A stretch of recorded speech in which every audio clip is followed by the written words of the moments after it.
नमस्कार, मैं हूं आपके साथ सुमित चौधरी और आप देख रहे हैं TV9 भारतवर्ष।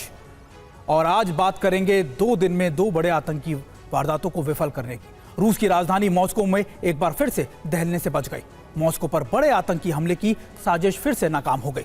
बड़ा हमला कर मॉस्को में तबाही मचाने की साजिश रची गई थी, लेकिन वक्त रहते इसे टाल दिया गया। उधर सीरिया में रूस की सेना पर बहुत बड़ा खतरा मंडरा रहा है। रूस का कहना है कि सीरिया में रूस के बेड़े पे या उसके बेस पर बड़ा हमला किया जा सकता है। पहले बात मॉस्को की कर लेते हैं। दरअसल मॉस्को को दहलाने की साजिश फिर से नाकाम कर दी गई है। रूस के सीनियर मिलिट्री ऑफिसर को मारने की प्लान बनाया गया था। मॉस्को पर बड़े आतंकी हमले का यह प्लान नाकाम कर दिया गया है। यूक्रेन ने की थी हमले की बहुत बड़ी प्लानिंग और एफएसबी ने इस रशियन नागरिक को गिरफ्तार भी किया है। एक ही जमीन लेकिन कमाई के कई रास्ते। सीखे इंटीग्रेटेड फार्मिंग और बने खेती से आत्मनिर्भर। अभी डाउनलोड करें फ्रीडम ऐप।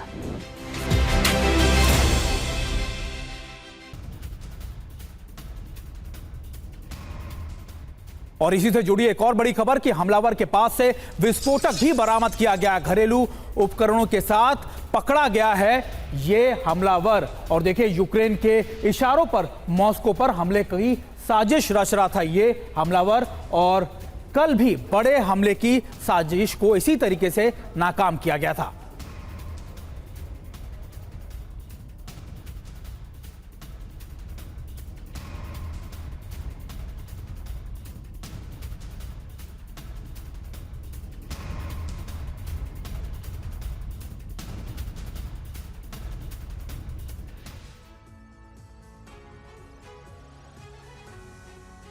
और देखिए, एक बार फिर से बड़ी तबाही से बच गया है मॉस्को।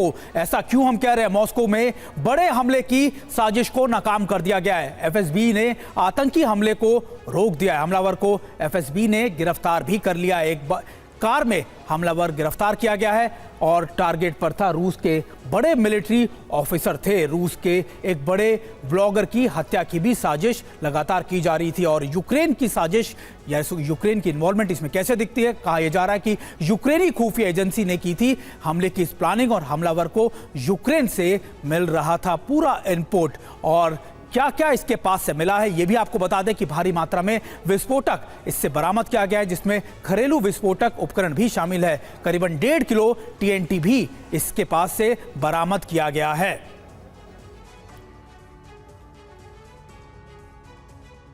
और युद्ध में अब सिर्फ रूस और यूक्रेन की आर्मी नहीं लड़ रही।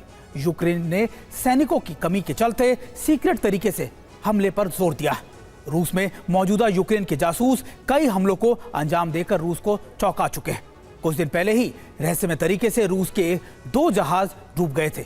अब मॉस्को के कई घंटे के लिए उड़ानें भी रोक दी गई।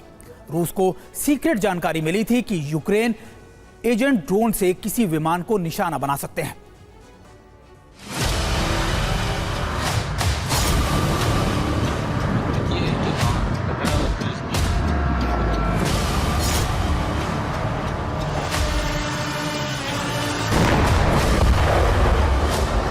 दहशत का ऐसा केंद्र जो यूक्रेनी सीमा से बहुत दूर है।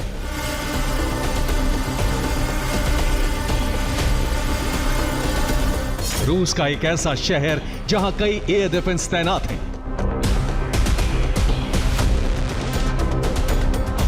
लेकिन गुरुवार को अचानक मॉस्को के आसमान में सन्नाटा पसर गया। मॉस्को के 4 एयरपोर्ट से विमानों का टेक ऑफ रोक दिया गया। जो विमान मॉस्को आ रहे थे उनका रास्ता बदल दिया गया।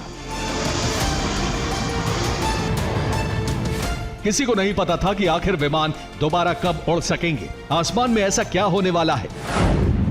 26 दिसंबर को मॉस्को के 4 एयरपोर्ट बंद रहे। कई घंटे तक विमानों की उड़ान पर रोक रही। कलुगा एयरबेस से उड़ानों को रोक दिया गया।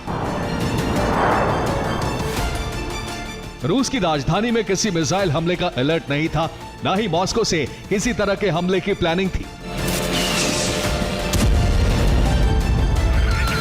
मॉस्को में यह सब हुआ सिर्फ एक खुफिया रिपोर्ट की वजह से।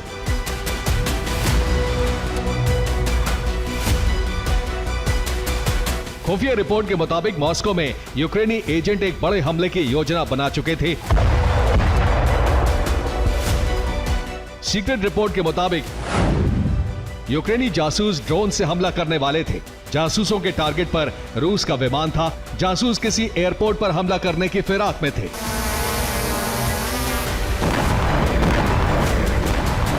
रूस की एजेंसियों को जैसे ही यह खबर मिली, हाई अलर्ट जारी कर दिया गया।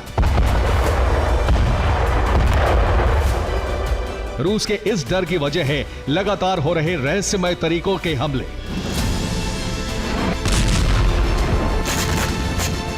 कुछ दिनों पहले ही काला सागर में अचानक रूस के 2 जहाज डूब गए।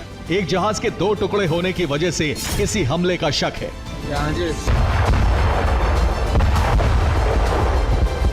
दो जहाज के डूबने के बाद रूस के एक मालवाहक जहाज के इंजन रूम में धमाका हो गया।